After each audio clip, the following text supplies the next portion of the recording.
So Musa alayhi salatu wasalam became a prophet. After he came back, he became Allah's messenger after when he was coming with his wife, and then he came into a place where Allah subhanahu wa ta'ala called him, and he said, Ya Musa, innani ana Allahu la ilaha illa ana fa'budni wa aqimi as-salata li dhikri. He was saying, O Musa, I am your Lord, remember me, and establish the salah with my dhikr. Do you understand? Yeah. وَأَنَا اخْتَرْتُكَ, I have selected you, فَاسْتَمِعْ لِمَا يُوحَى, listen to what I reveal to you. إِنَّنِي أَنَا اللَّهُ, indeed I am your Lord, لَا إِلَهَ إِلَّا أَنَا فَاعْبُدْنِي, there is no other deity than me, so only worship me, وَأَقِمِ الصَّلَاةَ لِذِكْرِي, and establish salah for me only. Yeah, so that was the first revelation of Musa alayhi salam. He became prophet.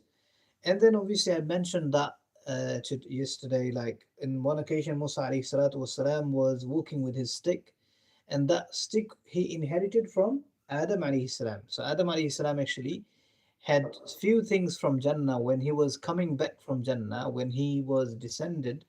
Allah subhanahu wa ta'ala, I mean, took him out of Jannah because of the famous story. You already know that Allah told him to not eat a fruit, and accidentally they ate it because of the waswasa of the shaitan, isn't it? And then Yeah. Allah subhanahu wa ta'ala sent him down with his wife. Both of them were not sent at the same place, they were sent into two different places, right? And then they met up in a place which is obviously we know nowadays it's called Al-Arafah. Al-Arafah in Arabic, Arafatun means introduction. It also means, I mean, it has a meaning of introduction, like introducing, right? Or reintroduction. So they met again in that place, both Adam and his wife Hawa alayhi salam. That's why that place is called Arafah. Okay, we are not going back to this story, we are just coming back to Musa alayhi salam. So Adam alayhi salam had few things with him from Jannah, and Musa alayhi salam, somehow Musa alayhi salam inherited those things from Adam, and one of them is the very special stick which was from the Jannah. So that stick had many things. Prophet Musa alayhi salam used to lean with that stick. He used to do lots of things, daily chores with that stick. He used to give the branches of the tree for his goats and sheep with that same stick. Do you understand? Yeah. So one day Allah subhanahu wa ta'ala was calling him, and obviously Musa alayhi salam is called Kalimullah, the spoken person of Allah, like meaning like somebody who spoke with Allah subhanahu wa ta'ala directly from the world, isn't it? So Allah would sometimes talk to Musa alayhi salam without any barrier, straight from Allah to Musa alayhi salam. So Musa alayhi salam was called, and Allah said, Ya Musa, O Musa, وما تلك بيمينك يا Musa. O Musa, what is in your hand? And he goes, this is my stick. And then he answered with a little bit longer answer, because obviously when somebody gets chance with their beloved, they keep on talking, isn't it? So he was saying few things. I did mention that last time. And then after that, as Allah subhanahu wa ta'ala told him, okay, Musa, it's not just a stick which you just described of, it is something more than that. If you just put it on the ground, it will become a hayya, as a, like it will be a snake, and it will come furiously to you, if you just leave it on the ground. And as soon as Musa alayhi salam put it on the ground, it just became a hayya, right? And then Allah told Musa alayhi salam to catch it back. And when he did, he just saw it became a stick again. And Allah subhanahu wa ta'ala exactly said that Sanu'iduha sirataha al-ula, I will take it back to its own origin, meaning the stick will return to stick, no more a snake. And then there was another miracle of Musa alayhi salam. Allah told him to put his right hand, right hand apparently, into his clothes, like the front bit of the clothes, which we call collar or something. He was putting it inside, and then after taking it out, he saw there's a very bright light. That hand became a very bright light, and that is basically in the tafsir book. It is mentioned as in like the light of the lightning. The way the lightning makes everything very bright, isn't it? Hmm? If you ever be in a like country where there are monsoon season, like Bangladesh, if you be there, you will see in August and July time it keeps on raining non-stop. And if the electricity goes sometimes, isn't it? So let's say you are in a situation where there is no electricity for a while, and you can see the thunderstorm, it's lightning sometimes, and it just looks everything bright like day. Even in the night time, it looks like a day again, for a second or two. Do you understand? So Musa alayhi Yeah. salam's hand used to be like that. That was one of his miracles. After giving those two miracles, Allah subhanahu wa ta'ala told Musa alayhi salam to move on and give da'wah. And the first da'wah was to Pharaoh. He was actually scared of Pharaoh, isn't it? Because he just killed a man of Pharaoh just few days ago. I mean, not few days, it's already been few years according to some of Mufassirin, because he stayed in his in-laws house for more than 8 years. Some says around 8 years. Anyway, so Musa alayhi salatu wasalam, after he left, even he left Madian, he was still thinking Pharaoh can catch him at any time. Do you understand? So Allah said, go, do not get scared, go to Pharaoh. And then as Allah said that, Musa alayhi salam was actually making a dua for his own brother, because he knows his brother is a bit fasihul lisan, afsahul lisan, meaning he was very good at speaking. And I think I told you Musa alayhi salam had a little bit problem with his tongue because of the Pharaoh, which was a silly test. I mentioned that last time, yesterday, isn't it? And because of that, he had a problem into his tongue. So that's why he made this special dua, رَبِّ اشْرَحْ لِي صَدْرِي وَيَسِّرْ لِي أَمْرِي وَاحْلُلْ عُقْدَةً مِّن لِسَانِي يَفْقَهُ قَوْلِي. He said, oh Allah, open my heart, وَيَسِّرْ لِي أَمْرِي, and make my things, matters easy, whatever I'm going to do, easy, وَاحْلُلْ عُقْدَةً, and remove the uqdah from my lisan, from my tongue, the stuttery problem, يفقه قولي, so then people can understand easily. وَجَعَلْ لِي وَزِيرًا مِّنْ أَهْلِي, and O Allah, make a wazir from my family, Haruna, and he is my brother, Akhi, Harun, my brother Harun. Ushtur bihi azri, and O Allah, make my matters, my ministry, my whatever you are giving me as in like prophecy, make it stronger with him. Wa ashrikhu fi amri, and O Allah, associate him with my matters. Did you get that? So then I can remember you more than the way I'm doing. So subhanallah, Allah subhanahu wa ta'ala listened to his prayer. Allah made both of them a prophet. Then what happened? I'm just jumping into the main story.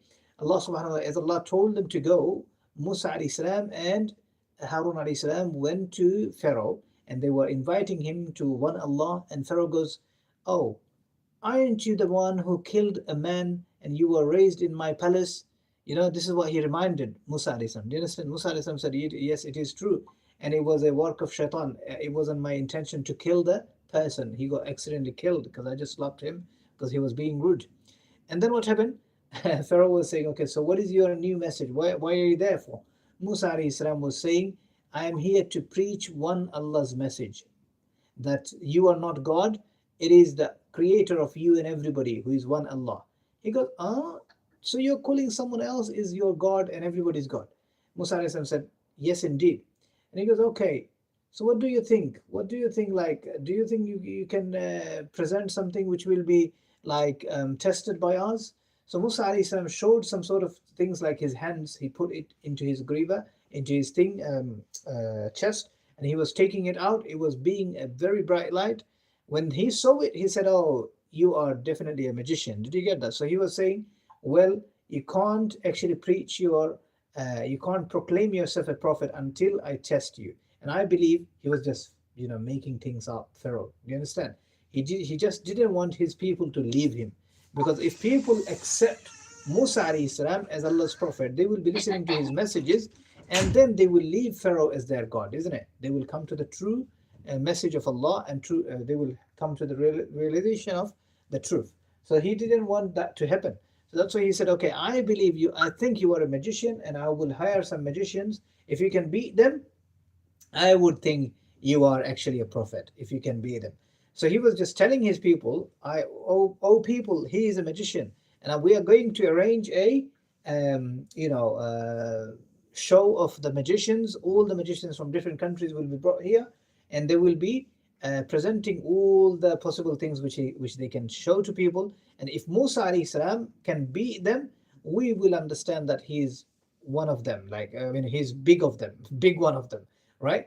That was his plan, just to divert people's mind from Musa alayhi salam's messages.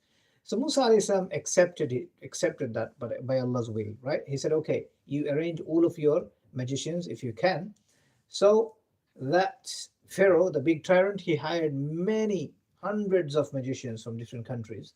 So all of them came, and they came on a day when it was actually a day when I mean the Pharaoh already told everybody to be gathered on that day. It's like a stadium. Do you understand?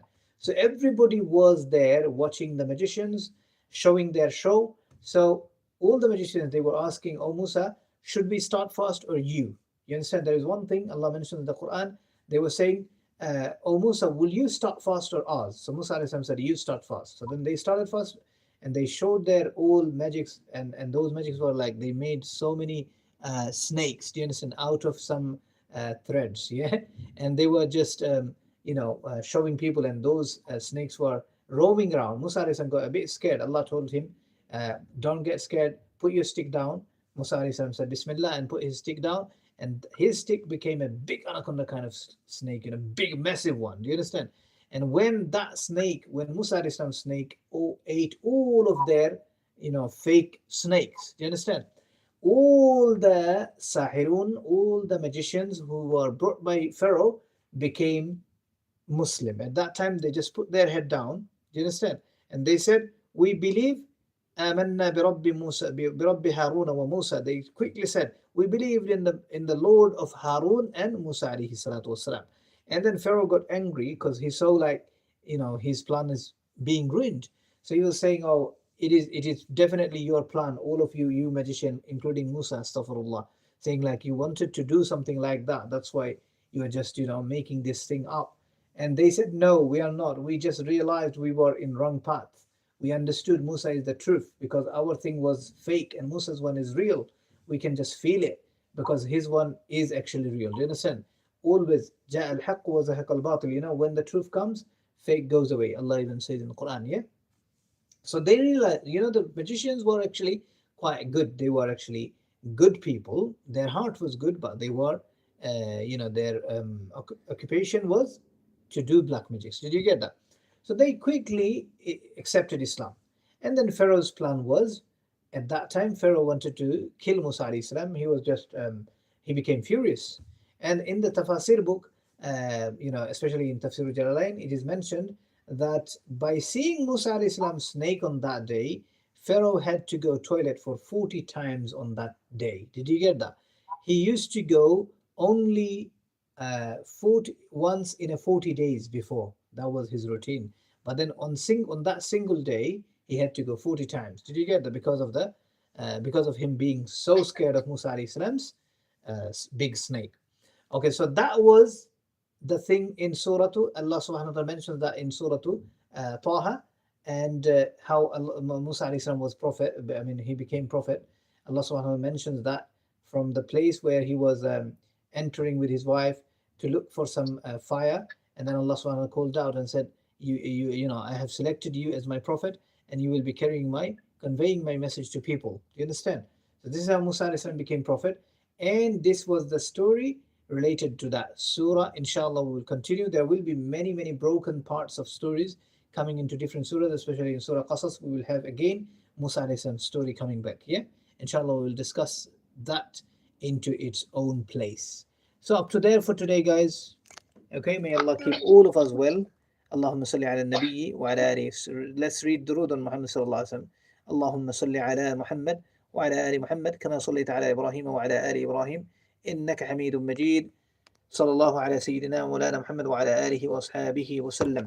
صلى الله على سيدنا مولانا محمد وعلى آله وأصحابه وسلم. Alright, inshallah. Assalamu alaikum, guys. Alright. Alaikum assalam wa rahmatullah.